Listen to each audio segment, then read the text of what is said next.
तो गाइस ये है हमारी राजनीति की किताब राष्ट्र निर्माण की चुनौतियाँ। राष्ट्र निर्माण की चुनौतियाँ। तो इस अध्याय को हम शुरुआत करते हैं। तो सन 1946 के 14-15 अगस्त की मध्य रात्रि को हिंदुस्तान आज़ाद हुआ था।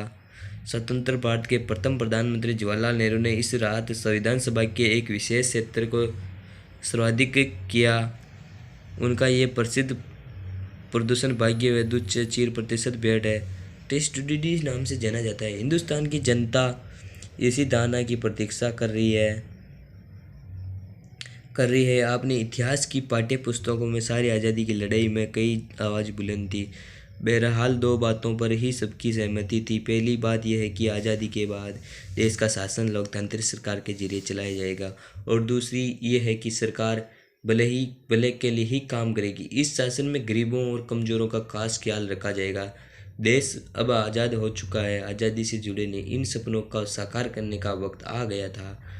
ये कोई आसान काम नहीं था। आज़ाद हिंदुस्तान का जन्म कठिन परिस्थितियों में हुआ। हिंदुस्तान सन 1946 में जिन हालतों के बीच आज़ाद हुआ, शायद उस वक्त तक कोई भी मुल्क वैसे हालात में आज़ाद नहीं हुए।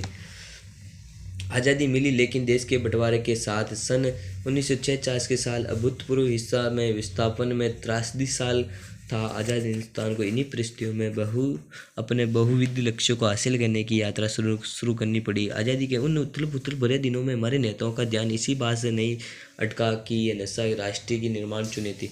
तो गाइज ये हमारा एक पेज कंप्लीट हो चुका है। तो अब हम आ गए इस तरफ।